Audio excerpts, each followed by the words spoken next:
দর্শক, আসসালামু আলাইকুম। গতকালকে রাতে যে ঘটনা ঘটলো, আসলে এগুলোকে আপনারা কিসের আলামত বলবেন? এই দেশে কি কোনো আইন শৃঙ্খলা নেই? এই দেশে কি কোনো আইন শৃঙ্খলা রক্ষাকারী বাহিনী কাজ করছে না? এই দেশে কি পুলিশ নেই, র্যাব নেই, সেনাবাহিনী নেই? তাহলে কিভাবে একজনের বাড়িতে আপনার মন চাইলো 10-15 জন মানুষ নিয়ে মিছিল নিয়ে গেলেন যে এখানে স্বৈরাচারের দোসর বাস করছে, এখানে অবৈধ অস্ত্র আছে, এখানে কালো টাকা আছে, এসব বলে টলে কই আপনি ডাকাতি করে লুটপাট করে চলে আসলেন? বিষয়গুলো এরকম হয়ে যাচ্ছে না? এই ঘটনায় প্রধান উপদেষ্টার প্রেস উইং থেকে জানানো হয়েছে, গণমাধ্যমে খবর এসেছে যে 3জনকে গ্রেপ্তার করা হয়েছে, এর মধ্যে 2জন বাবা ছেলে এবং এই বাসার একজন কেয়ারটেকার এই ঘটনায় জড়িত ছিলেন, তাকে গ্রেপ্তার করা হয়েছে।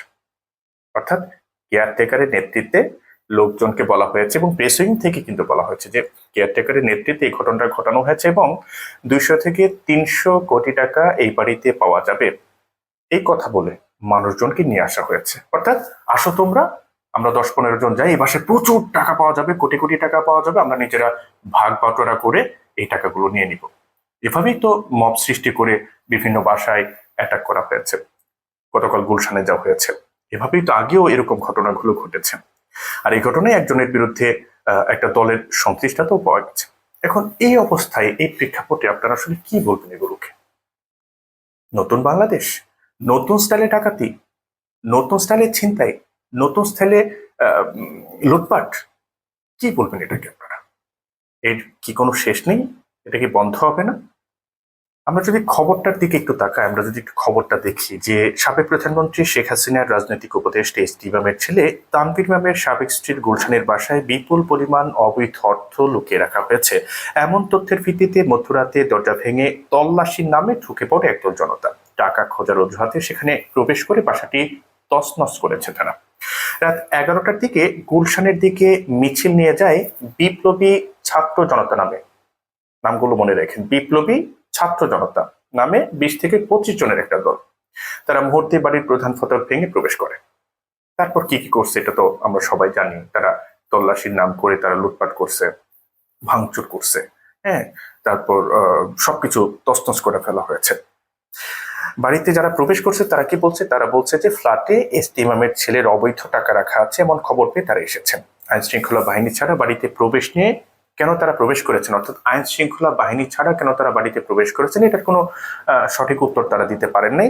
তাদের বাসায় ঢুকে যাওয়ার ঘন্টা খানেক পর, রাত 1:30টার পরে সেখানে সেনা সদস্যরা যান।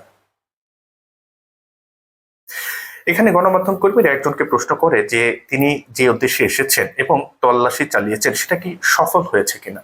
এর উত্তরে তিনি বলেন, না, সাবেক প্রধানমন্ত্রীর দলের কাউকে খুঁজে পাওয়া যায়নি।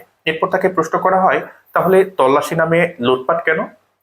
উত্তরে তিনি বলেন, ওই ফ্ল্যাট থেকে কোনো ধরনের লুটপাট করা হয়নি।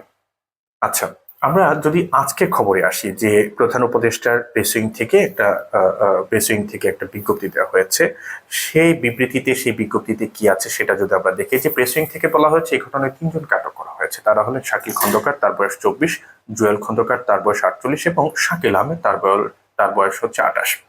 জুয়েল খন্দকারের ছেলে হলেন শাকিল খন্দকার।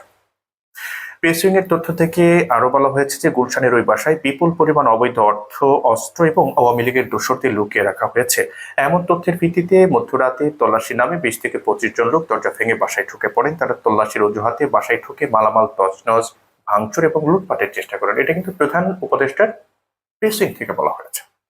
প্রেস উইং থেকে বলা হয় যে জাতীয় জরুরি সেবা 99 নম্বরে খবর পেয়ে দিবাগত রাত 12:30টার দিকে গুলশান জোনের পুলিশের উপকমিশনার, থানার ভারপ্রাপ্ত কর্মকর্তা এবং সেনা সদস্যরা ঘটনাস্থলে যান। সেখান থেকে শাকিল খন্দকার, জুয়েল খন্দকার ও শাকিল আহমেদ নামে 3 ব্যক্তিকে আটক করা হয়। তাদের বিরুদ্ধে গুলশান থানায় মামলা করার প্রক্রিয়া চলছে। প্রেস উইং থেকে বলা হয়, প্রাথমিক তদন্তে জানা গেছে যে শাকিল আহমেদ এক সময় ওই বাসায় কেয়ারটেকারের অর্থাৎ তত্ত্বাবধায়কের কাজ করতেন। তিনিই মূলত জনতাকে 200 থেকে 300 কোটি টাকা পাওয়া যেতে পারে এমন তথ্য দিয়ে বাসায় তল্লাশি চালাতে উস্কানি দেন। তাইলে আমরা কি বুঝে নেব? এর আগে যেসব ঘটনা হয়েছে, যেসব বাসা বাড়িতে হামলা হয়েছে, তল্লাশি হয়েছে, লুটপাট হয়েছে, ভাঙচুর হয়েছে, এগুলো তো আসলে অলমোস্ট এরকমই হয়েছে, তাই না? একটু এদিক আর সেদিক, আর তো কিছু না, তাই না? তল্লাশির নাম করে লুটপাট করছেন, যা পাইছেন টাকা পয়সা সব নিয়ে গেছেন, এই তো। মব সৃষ্টি করে আপনারা দেশের আইন শৃঙ্খলা রক্ষাকারী বাহিনীকে পাত্তা দিচ্ছেন না, তোয়াক্কা করছেন না। দেশটার একটা নৈরাজ্যের দিকে নিয়ে যাচ্ছেন। বিপ্লবটাকে আপনারা ব্যর্থ করে দিচ্ছেন। অভ্যুত্থানটাকে আপনারা কোনো কাজে দিচ্ছেন, অভ্যুত্থানটাকে আপনারা পুরোপুরি ব্যর্থ করে দিচ্ছেন যে যেভাবে পারছেন। কেন রে ভাই? এই দেশটা তো আমার, আপনার, সবার, তাই না? প্রেস উইং থেকে আরো বলা হয়েছে যে এর আগে গত পরশু রাত 10:30টার দিকেও একই অজুহাতে একদল জনতা বাসায় ঢোকার চেষ্টা করেন, পরে পুলিশ এসে তাদের বুঝিয়ে সেখান থেকে সরিয়ে নেয়। এই ঘটনার পর স্বরাষ্ট্র মন্ত্রণালয় থেকে সতর্ক করা হয়েছে যে কেউ যেন নিজের হাতে আইন তুলে না নেয়। কোথাও কোনো অপরাধ সংঘটিত হলে যেন সঙ্গে সঙ্গে নিকটবর্তী থানাকে জানানো হয়। সরকার দেশের আইন শৃঙ্খলা রক্ষায় সচেষ্ট রয়েছে এবং জনগণের জানমালের নিরাপত্তা বিধানে বদ্ধপরিকর। এখন এই কথাগুলো কে শুনবে, কাকে বলবে? এই যারা মবের যে কালচারটা যারা তৈরি করছে, মব সৃষ্টির যে কালচার যারা তৈরি করছে, দেশের বাইরে থেকে যারা বিভিন্ন পীর যারা আছেন, এই মবদের পীর, ছাত্র জনতার যে পীর, তথাকথিত ছাত্র জনতার যারা পীর, যারা এসব মব সৃষ্টি করে, ডাকাতি করে, তল্লাশির নামে লুটপাট চালায়, তাদের যে পীর, তাদেরকে কে থামাবে? তারাই তো ওই বাসায় যান, ওই বাসায় যান, এই করেন, সেই করেন, নানাভাবে দেশকে মিসগাইড করতেছে, মানুষকে মিসগাইড করতেছে, তাই না? সুতরাং দেশের স্বার্থে, দেশের মানুষের স্বার্থে আসলে ওই পীরদের এখন থামতে হবে। আর পীরের যে অনুসারী, তাদের তো থামাতেই হবে। প্রয়োজনে আরো কঠোর হন, আইন প্রয়োগ করুন, দেশকে সঠিক পথে নিয়ে আসুন। ধন্যবাদ সবাই।